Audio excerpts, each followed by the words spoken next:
Hello guys, welcome to my channel Deepa education J. आज की इस वीडियो में हम बात करेंगे बीपीएससी 3.0 फटाफट रिवीजन पार्ट 2 को लेकर होगा।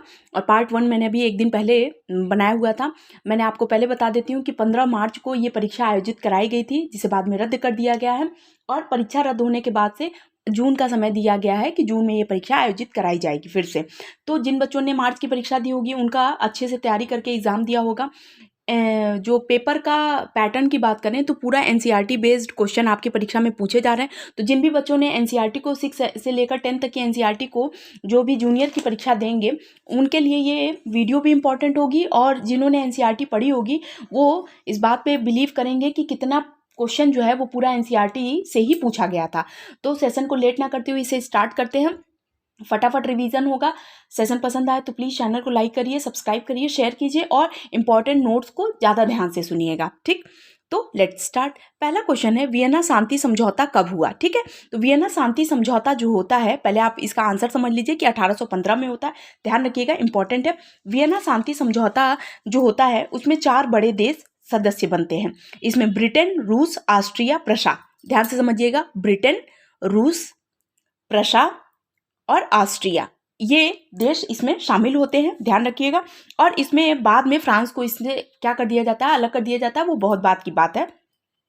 आपको एक और इंपॉर्टेंट नोट बताती हूँ। यहाँ पर आप पहले तो ये पता लग गया कि 4 सदस्य देश शामिल थे इसमें, और बाद में फ्रांस को इसमें से बाइकआउट कर दिया गया था। 1815 में हुआ था। अब हम जब थोड़ा सा वियना शांति समझौता से पहले मैं आपको थोड़ा सा फ्रांसीसी क्रांति के बारे में बताती हूँ। जब हम एनसीईआरटी पढ़ते हैं, क्लास 8 के एनसीईआरटी या 9 के एनसीईआरटी पढ़ते हैं, तो उसमें फ्रेंच रेवोल्यूशन के बारे में दिया हुआ है। तो आपको पता है कि बुर्बो राजवंश का लुई 16वां जो है गद्दी पर बैठता है 1774 में। जब लुई 16 गद्दी पर बैठता है, बहुत बस इसको ध्यान से बस आप सुन लीजिएगा। आई होप मेरी लैंग्वेज आपको बहुत अच्छे से समझ में आएगी। तो बस पहले फ्रांस की क्रांति को समझना इसलिए ज़्यादा इंपॉर्टेंट है कि स्टेप बाय स्टेप आप समझते रहिए कि चीज़ें कैसी हुई और कैसे फिर बाद में ये समझौता पर बात आई। ठीक, तो 1774 में बुर्बो राजवंश का लुई 16 गद्दी पर बैठा। अब जब लुई 16 गद्दी पर बैठता है तो उस समय फ्रांस का जो राजकोष होता है वो पूरी तरीके से खाली होता है। और युद्ध, आपको पता है कि युद्ध में लड़ने के बाद से जो फ्रांस की जो कंडीशन होती है, आपको पता है कि अमेरिका का जो स्वतंत्रता संग्राम होता है उसमें लफायते के नेतृत्व में फ्रांस की भी कुछ सेना ने उसका संघर्ष किया था। तो अब उसमें इन लोगों के पास इतनी ज़्यादा क्षति हो गई थी कि राजकोष पूरी तरीके से खाली हो गया था और कर्ज भी बहुत हो गया था।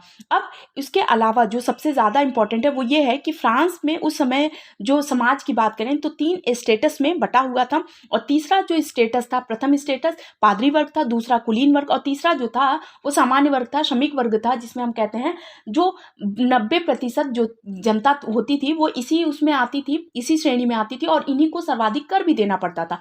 ये पादरी वर्ग को भी कर देते थे और कुलीन वर्ग को भी देते थे। यानी कुल मिलाकर तीसरे स्टेटस का जो वर्ग था उनका बुरी तरीके से शोषण होता था। ठीक, अब प्रथम 2 स्टेटस के जो लोग होते थे वो कर इन लोगों से पूरी तरीके से वसूलते थे। ठीक, अब फ्रांस के बारे में आप थोड़ा थोड़ा समझते रहिए। फिर लुई 16 को क्या होता है, देखा जाता है कि लुई 16 अच्छी तरीके से कार्य नहीं कर रहे हैं। तो 21 जनवरी 1793, ये भी डेट बहुत इंपॉर्टेंट है, 21 जनवरी 1793 को लुई 16 जो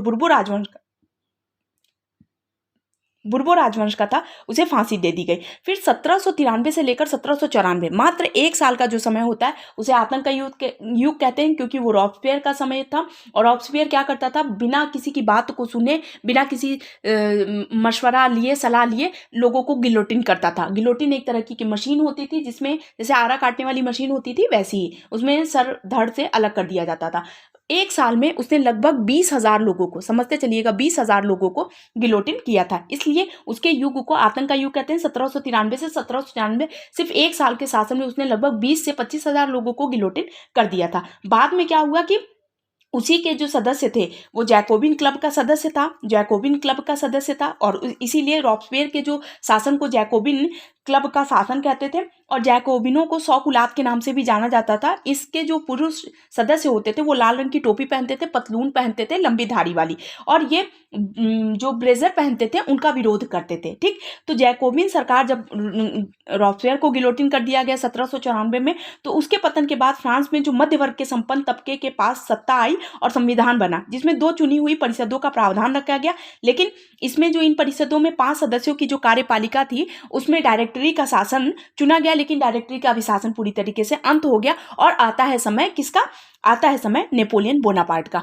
नेपोलियन बोनापार्ट को इसी शांति समझौता के तहत 4 सदस्य मिल करके क्या करते हैं? हराते हैं, और नेपोलियन बोनापार्ट का क्या हो जाता है? अंत हो जाता है। तो ध्यान रखिएगा, ये फिर होता है जो ये 4 सदस्य मिल करके जो समझौता करते हैं, उसी को हम वियना शांति समझौता कहते हैं, जो ब्रिटेन, रशिया, प्रशा और ऑस्ट्रिया के बीच हुआ था। बाद में फ्रांस को इससे बाइकआउट कर दिया गया था, और इन लोगों ने मिलकर क्या किया था? नेपोलियन बोनापार्ट को पराजित किया था, और वियना शांति समझौता होता है। तो आई होप इतना चीज़ें आपको अच्छे से समझ में आ गई होंगी। सेशन पसंद आ रहा हो तो प्लीज़ चैनल को लाइक कीजिए, सब्सक्राइब कीजिए, शेयर कीजिए।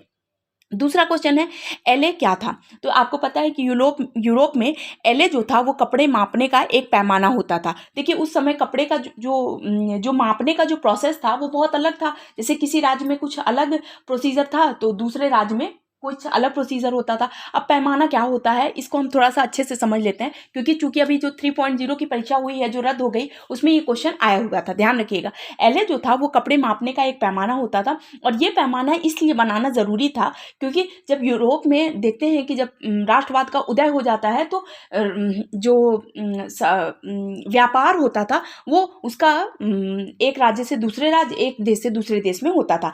तो एक देश से दूसरे देश में जो जैसे 1 किलोग्राम में अभी हम पढ़ते हैं कि 1000 ग्राम होता है, तो उस समय क्या होता था कि कोई राज्य 1 किलोग्राम में 50 ग्राम को इक्वली करता था, कोई देश 1 किलोग्राम में 70 ग्राम को ही इंपॉर्टेंट करता था, कोई 1000 को। तो जाहिर सी चीज़ है, जिसका पैमाना ज़्यादा होगा सामने वाले को उतना ही क्या होगा? हानि होगी। तो इसलिए क्या होता था कि ये चीज़ें तय की गई कि नहीं, एक पैमाना बनाया जाए जिसके माध्यम से किसी को भी व्यापार में क्या हो? सुविधा और किसी को हानि ना हो। तो एलए जो होता था वो कपड़े मापने का पैमाना था। ध्यान रखिएगा, इंपॉर्टेंट है। ठीक, आगे क्वेश्चन, दास कैपिटल कब प्रकाशित हुई? बहुत इंपॉर्टेंट क्वेश्चन है। दास कैपिटल की बात करते हैं तो दास कैपिटल होती है 1867 में। अब दास कैपिटल पुस्तक किसकी है? तो कार्ल मार्क्स की पुस्तक है, और कार्ल मार्क्स के बारे में हम पढ़ते हैं रूस की क्रांति से रिलेटेड, क्योंकि आपको पता है कि समाजवाद का जो उदय है वो कार्ल मार्क्स के विचारों से बहुत ज़्यादा प्रभावित था, और उनके विचारों का इतना ज़्यादा प्रभाव पड़ा मार्क्स के ही एक अनुयायी के ऊपर, प्लखानेव जिसका नाम था, उसी ने आगे चलकर रूस में क्रांति करता है। तो रूस की क्रांति होती है 1917 में, लेकिन इसका प्रभाव जो होता है वो मार्क्स के प्रभाव से ही प्रभावित होता है। और मार्क्स जो है 1867 में मिल करके अपने गुरु के साथ मिलकर दास कैपिटल को क्या करते हैं? प्रकाशित करते हैं। इसे समाजवादियों की बाइबल भी कहा जाता है। ध्यान रखिएगा, बहुत इंपॉर्टेंट है। पुस्तक भी पूछ लेता है किसकी है, या आपसे क्वेश्चन ये पूछ सकता है दास कैपिटल किसकी पुस्तक है? तो कार्ल मार्क्स की पुस्तक है 1867 में जिसका प्रकाशन हुआ था। मजदूरों के पास अपनी बेड़ियों के अलावा खोने के लिए और कुछ नहीं है, ये स्टेटमेंट किसने दिया था? तो ये स्टेटमेंट दिया था कार्ल मार्क्स ने। आपको पता है कि कार्ल मार्क्स के बारे में जब भी हम पढ़ते हैं तो उन्होंने जो है एक वर्ग विहीन समाज की बात कही थी। उन्होंने कहा था कि समाज में जो भी उत्पादन और वितरण हो रहा है उस पर सबका नियंत्रण हो। ठीक है, समझिए, समाज का नियंत्रण हो, यानी किसी भी तरीके का, यानी ये लोग एक वर्ग विहीन समाज की बात करते हैं। तो एक स्टेटमेंट उन्होंने दिया था। ये स्टेटमेंट एज इट इज परीक्षा में पूछा जाता है, तो हम यहाँ पर बता दे रहे हैं कि मजदूरों के पास अपनी बेड़ियों के अलावा खोने के सिवाय और कुछ भी नहीं है। ये स्टेटमेंट भी कार्ल मार्क्स ने दिया था। आगे क्वेश्चन, जरथुस्त्र कौन थे? तो देखिए, ये एक ईरानी पैगंबर थे, और उनकी जो शिक्षा मिलती है वो जिंद अवेस्ता ग्रंथ में मिलती है। जिंद अवेस्ता ग्रंथ आपको पता है कि एक ईरानी ग्रंथ है, और इनकी जो जरथुस्त्र जो थे वो एक ईरानी पैगंबर थे, और इनकी जो शिक्षा दीक्षा है वो वेद में, पुराणों में जो शिक्षा दीक्षा दी गई है उनसे काफ़ी मिलती जुलती है। ये सद्वचन सदकर्म पर चर्चा करते हैं, शिक्षा पर बल देते हैं। तो जरथुस्त्र के बारे में अगर आपसे पूछे तो जरथुस्त्र जो थे वो एक ईरानी पैगंबर थे। ध्यान रखिएगा, इंपॉर्टेंट क्वेश्चन है। आगे है क्वेश्चन, अशोक के अभिलेख, ज्यादातर अभिलेख किस भाषा और किस लिपि में लिखे गए हैं? ध्यान रखिएगा, बहुत इंपॉर्टेंट है, ऐसे थोड़ा शॉर्ट कर देते हैं। प्राकृत भाषा और ब्राह्मी लिपि। अशोक के जो ज्यादातर अभिलेख हैं वो प्राकृत भाषा में है और ब्राह्मी लिपि में है। ध्यान रखिएगा, बहुत इंपॉर्टेंट है। अशोक एकमात्र, अगर हम बात करते हैं मौर्य वंश की, तो मौर्य वंश का ये इतना महत्वपूर्ण शासक था कि इसने अभिलेखों के माध्यम से जनता से बात करने की शुरुआत की। यानी अगर आपसे प्रश्न ये भी पूछे कि एकमात्र शासक, मतलब जिसने इसकी शुरुआत की, अभिलेखों के माध्यम से जनता से जो कन्वर्सेशन करने का जो प्रोसेस है उसने किसने स्टार्ट किया, उसे किसने, तो अशोक ने इसे स्टार्ट किया था। इसके ज़्यादातर अभिलेख जो हैं वो प्राकृत भाषा और ब्राह्मी लिपि, देखिए भाषा और लिपि दोनों अलग अलग चीज़ हैं। प्राकृत भाषा थी इसकी और ब्राह्मी लिपि में इसके ज़्यादातर अभिलेख देखने को मिलते हैं, ध्यान रखिएगा, बहुत ही ज़्यादा इंपॉर्टेंट है। ठीक, आगे है क्वेश्चन, रूस की क्रांति कब हुई? ठीक है, तो रूस की क्रांति मैंने आपको पहले बताया था कि 1917 में होती है रूस की क्रांति। अब रूस की क्रांति के बारे में भी हम थोड़ा सा अच्छे से मोटा मोटा ही समझेंगे। आई होप ये सारी चीज़ें आपको अच्छे से समझ में आ रही होंगी। क्योंकि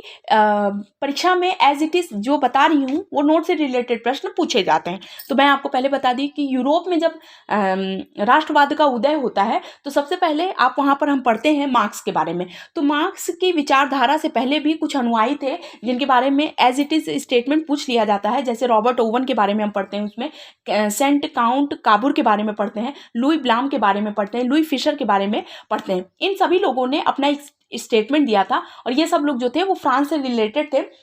तो फिर उसके बाद इन लोगों की जो विचारधारा को यूटोपियन विचारधारा भी कहा जाता है। और फिर आते हैं मार्क्स। मार्क्स ने जो विचारधारा रखी उनके विचारों को जो है वो वैज्ञानिक विचारधारा कहा गया। ध्यान रखिएगा, ये सारी चीज़ें इम्पॉर्टेंट है। फिर क्या होता है कि मार्क्स जो है वो जब अपनी बात को कहते हैं तो उनसे बहुत से लोग प्रभावित होते हैं। आपको पता है कि चार्टिस्ट मूवमेंट ब्रिटेन में चला था मार्क्स के ही प्रभाव से। ध्यान रखिएगा, 1830 के दशक की बात है जब चार्टिस्ट मूवमेंट ब्रिटेन में चला था, ये मार्क्स के ही प्रभाव से। मार्क्स का ही एक अनुयायी की बात करते हैं जिसका नाम था प्लखानेव। उसी ने 1917 में रूस की क्रांति की शुरुआत की। हालांकि रूस की क्रांति की जो शुरुआत होती है वो 1904-05 के लगभग ही हो जाती है, क्योंकि जार का जो शासन था, आपको पता है कि रसिया को आप ऐसे समझिए थोड़ा सा, मैं एक बार ऐसे बहुत थोड़े उसमें बताती हूँ। रसिया के बारे में अगर हम समझते हैं तो इस चीज़ को समझिएगा, रसिया बहुत बड़ा देश था। आज भी हम रूस के बारे में जो अपनी एक छवि बना रखे हैं, आपको पता है कि रसिया जो आज के समय में भी बहुत बड़ा कंट्री है, उस समय भी ये क्या था, बहुत बड़ी कंट्री थी। और इसका जो नॉर्थ वाला एरिया जो होता था, यानी हम जो ऊपर वाले हिस्से की बात करें तो इसमें साइबेरिया था। और साइबेरिया में 90% आपको पता है कि 95% क्या होती थी, बर्फ़ जमती थी, यानी साल भर जो है यहाँ पर बर्फ़ होती थी। और रसिया की उस समय जो कंडीशन थी, लोग ज़्यादातर आपके जो मजदूर थे या किसान जो थे वो ज़्यादातर कृषि पर आधारित थे। ठीक है, समझिएगा इस चीज़ को। अब क्या हुआ कि जब रसिया का इतना बड़ा कंट्री है, ठीक, और लोग तरह तरह के नॉन रशियन भी थे, रशियन भी थे, बहुत ही जैसे डाइवर्सिटी वाले लोग रहते थे, बहुत ज़्यादा लोग रहते थे। तो इन लोगों को एकता में बांधे हुए जो चीज़ थी वो थी जार के प्रति इन लोगों का समर्पण। ठीक है, तो देखिए आपको पता है कि जब किसी कंट्री के बारे में पढ़ते हैं तो आपको पता है कि ये कंट्री क्या करती है कि जब पूंजी की कमी होती है, जब पूंजी की कमी होती है तो देश क्या करता है, विदेशों में इन्वेस्टमेंट करने लगता है ताकि क्या हो, पूंजी क्या हो, आने लगे। और यही काम किया रशिया ने भी, जार ने यही कार्य किया। तो उस समय कोल का, इस्पात का कारखाना चला, तो खूब तरक्की हुई, खूब व्यापार में खूब बढ़ोतरी हुई, पूंजी का भी खूब विकास हुआ। लेकिन उतने जितना इसमें तरक्की हुई, रेलवे लाइन बिछी, और रसिया में उस समय बहुत काम हुए थे। ये दो काम बहुत इंपॉर्टेंट है, रेलवे लाइनें बिछी थी, कोल लाइन, इस्पात के कारखाने वगैरह खुले, तो पूंजी का विकास तो बहुत हुआ, लेकिन उतना ही शोषण होता चला गया मजदूरों का, किसानों का। तो ध्यान रखिएगा, मजदूरों और जो किसानों का, जो निचले तबके के लोग थे वही 90% लोग थे, और उन्हीं का क्या हो रहा था, ज़्यादा शोषण हो रहा था। फिर एक टाइम आता है कि ऐसे सारे मजदूर इकट्ठा होते चले जाते हैं और ऐसे मजदूरों की संख्या हो जाती है लगभग लाख 2 लाख की संख्या हो जाती है, जो ये पहुंच जाते हैं कहाँ पर, ये पहुंच जाते हैं जार के, क्योंकि एकमात्र जार का समर्पण ही इन लोगों को एकजुट किया हुआ था। और फिर क्या होता है कि जार के जो ये लोग जाते हैं, जार के महल के पास जाते हैं, तो जार के जो सैनिक होते हैं वो इन पर गोलीबारी कर देते हैं। तो इन लोगों का जार के प्रति जो स्नेह था, जो समर्पण था, वो टूट जाता है। और इस तरीके से एक मात्र उस समय क्रीमिया का एक युद्ध होता है, उसके माध्यम से लोगों की आंखें खुल जाती हैं। और आपको पता होता है कि जार के प्रति जो लोगों का मतलब प्यार था वो गुस्से में बदल जाता है, और इस तरीके से रूस की क्रांति का प्रारंभ होता है। इसकी एज इट इज बात करें तो 1917 में होता है। ध्यान रखिएगा, आई होप से ये सारी चीजें आपको समझ में आ रही होंगी। ठीक है, रशियन सोशल डेमोक्रेटिक पार्टी का गठन कब होता है? तो 1898 में होता है इसका गठन। ये आपके एनसीईआरटी में ही दिया हुआ है। रशियन सोशल डेवलपमेंट, रशियन आरएसडीपी इसी को शॉर्ट में कहते हैं। बाद में इसका नाम आरएसडीएलपी रख दिया गया था, यानी लेबर पार्टी भी कर दिया गया था। इसका गठन होता है 1898 में। हालांकि 1898 आपकी एनसीईआरटी में ही दिया हुआ है। रशियन सोशल डेमोक्रेटिक पार्टी का गठन ये भी रूस की क्रांति से संबंधित है। रूस की क्रांति के दौरान वहाँ का जार कौन था? तो जार निकोलस द्वितीय के शासनकाल में वहाँ का क्रांति होता है, ध्यान रखिएगा, इंपॉर्टेंट है। फिर प्रथम इंटरनेशनल संघ की स्थापना कब होती है और कहाँ होती है? तो लंदन में होती है, 1864 में होती है, ध्यान रखिएगा, ये भी बहुत इंपॉर्टेंट है। ये सब रूस की क्रांति से संबंधित है। ये 4 क्वेश्चन मैंने रूस की क्रांति से ही लिए हुए हैं। तो प्रथम इंटरनेशनल संघ की स्थापना कहाँ होती है? लंदन में होती है, 1864 में होती है। दूसरी कहाँ होती है? ये भी इंपॉर्टेंट है, लेकिन दूसरी अभी यहाँ पर समझने की जरूरत नहीं है, आप यहाँ समझते रहिए कि प्रथम इंटरनेशनल संघ की स्थापना होती है कहाँ? लंदन में होती है और 1864 में होती है। दूसरी इंटरनेशनल संघ जहाँ बनता है, जहाँ स्थापना होती है, उसके बाद से ही ये निर्णय लिया जाता है कि 1 मई को मजदूर दिवस मनाया जाएगा। आपको पता है कि रूस की क्रांति में मजदूरों का और किसानों का बहुत ही बड़ा योगदान रहा था, तभी रूस की क्रांति क्या हो पाई थी? संभव हो पाई थी। और ये किसके शासनकाल में हुई थी? वहाँ का जार यानी रूस के जो शासक होते थे उनको जार कहा जाता था, और उस समय वहाँ का जार जो था वो जार निकोलस द्वितीय था। तो ध्यान रखिएगा, ये सारी चीज़ें बहुत इंपॉर्टेंट है। आई होप ये सारी चीज़ें मैंने जो आपको बताने का प्रयास किया वो सारी चीज़ें आपको समझ में आई होंगी। अगर सेशन पसंद आए तो प्लीज़ चैनल को लाइक करिए, सब्सक्राइब कीजिए, शेयर कीजिए। फटाफट रिवीजन का समय आ चुका है, तो आपको जितना ज़्यादा चीज़ें आप रिवाइज कर सकते हैं, एनसीईआरटी को जितनी बार आप पढ़ सकते हैं उतना पढ़िए। क्योंकि आपके पास समय कम है और पढ़ने के लिए चीज़ें बहुत ज़्यादा हैं। तो आई होप आपके लिए वीडियो बहुत ज़्यादा इंपॉर्टेंट होंगी। अगर सेशन पसंद आए तो प्लीज़ चैनल को लाइक कीजिए, सब्सक्राइब कीजिए, शेयर कीजिए। Thank you so much.